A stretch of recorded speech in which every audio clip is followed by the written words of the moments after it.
खुलुमबाय बे समाव बडोलेण्ड इंखं टेलिभिजननि स्टुडिय'आव मिथिका नार्जारि दिनै फुंबिलिनि गाहाय रादाबफ्राव दङ।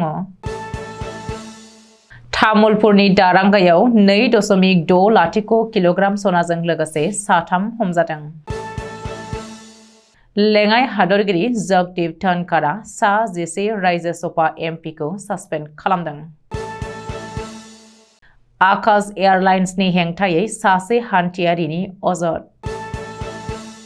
6 बोसोरनि हिनजावसाखौ जिनाहारि खालामनानै बुथारग्रा लंपटखौ बरपेटा पुलिसआ हमबाय। दिल्लीयाव गोबां खुवा, गं 50निबो बांसिन बिरखंआ थि समाव सिबिथाय होनो हायाखै, गंथाम केन्सेल। दानिया फैदोनि आबुं रादाबाव।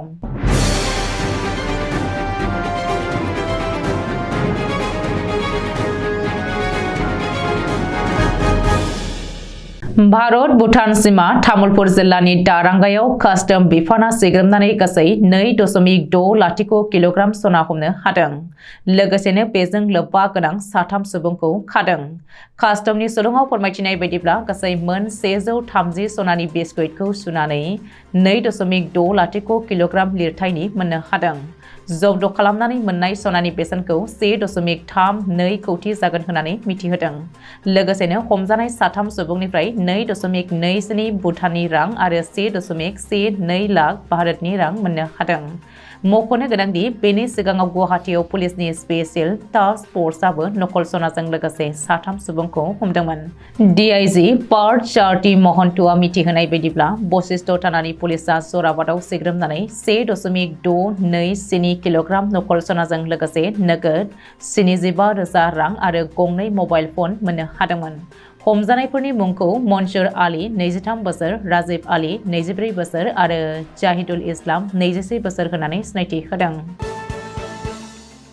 बाजेट जथुम जनायनि सानसे सिगाङाव लेङाइ हादरगिरि जगदीप धनखड़ा रायजो सभानि गासै सा 11 एमपिफोरखौ सासपेन्ड खालामदों। सासपेन्ड खालामजानाय सा 11 एमपिफोरानो जादों फारियै जेपी माथुर हिसाम, L Hanumanthaiah, Neeraj Dangi, Rajmani Patil, Kumar Ketkar, G C. Chandrashekhar, Vinay Vishwam, P S. Santosh Kumar, Mohammad Abdullah, John Brittas आरो ए रहीम। सुलुङाव फोरमायथिनाय बायदिब्ला बिसोर गासैबो थांनाय गोजां बोथोरनि जथुमाव पार्लियामेन्टनि नेमखान्थिखौ सिफायदोंमोन। बेनिखायनो बेनि सायाव नायबिजिर कमिटि दानानै मंगलबारखालि बाजेट जथुमनि सानसे सिगाङाव बैसोर सा 11 रायजो सभानि एमपिखौ सासपेन्ड खालामदों लेङाइ हादरगिरि जगदीप धनखड़ा।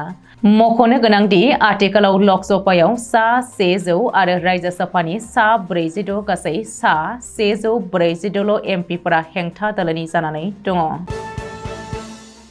आहमेदाबादनिफ्राय बेंगालरसिम थांनाय 22 जानुवारियाव आकाश एयारलाइन्सजों हान्थिनाय सासे हान्थियारिया अजद दैखांदों।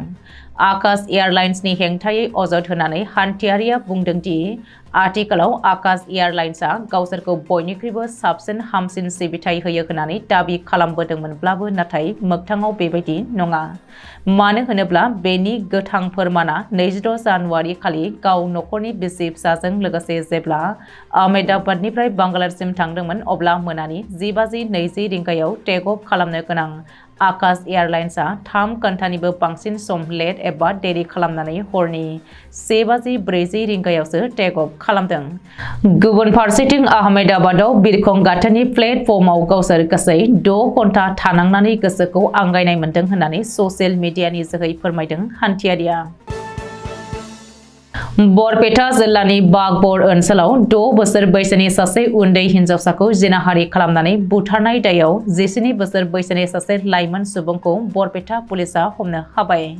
थांनाय 26 जानुवारि खालि बरपेटा जिल्लानि बागबराव सासे उन्दै हिनजावसाखौ जिनाहारि खालामनानै बुथारनायनि सायाव हिनजावसानि नखरा बागबर थानायाव एफआइआर होनायनि उनाव पुलिसआ नायबिजिरनानै 19 बोसोर बैसोनि जिनाहारि खालामनानै बुथारग्रा लंपटखौ हमबाय आरो पक्स' आइननि खान्थि बायदियै सेक्सन 302 आरो 210 धाराजों बरपेटानि जुबिनाइल बिजिरसालिया 7 बोसोर जोबथेसालिनि साजा फोसावदों। बिजिरसालिनि बिथोन बायदियै जुबिनाइल जोबथेसालियाव दैथायहरबाय होननानै बरपेटा जिल्लानि एएसपि मामनि हाजरिकाया खौरांगिरिनि सिगाङाव फोरमायथिदों। अदेबानि दायनिगिरिया जेब्ला 18 बोसोर बैसोनि जागोन अब्ला बियो 6 बोसोर सरासनस्रा जोबथेसालियाव थानांगोन। हादरनि राजथावनि दिल्लीनि बोथोरारि हालोदा जोबोद गाज्रि। बांद्राय खुवा खुनायनि जाहोनाव गासै गं 50निबो बांसिन बिरखंफोरा थि समाव सिबिथाय होनो हायाखै। बुधबारखालि गं 3 बिरखंआ दिल्लीनि इन्दिरा गान्धी इन्टारनेशनेल बिरखं गाथोनाव लेन्डिं खालामनो हायैनि थांफिननांदों होननानै शिलंआव फोरमायदों। बेनि अनगायैबो रेलनि सिबिथायाबो जोबोद गाज्रि गोहोम गोग्लैदों। गोबां हान्थियारि रेलफोरा थि समाव दिल्लीयाव सौफैनो हायाखै आरो दिल्लीनिफ्रायबो थांनो हायाखै बांद्राय खुवा खुनायनि जाहोनाव। दिनै फुंबिलिनि रादाबा एसेनोसै। गोजोन्थों।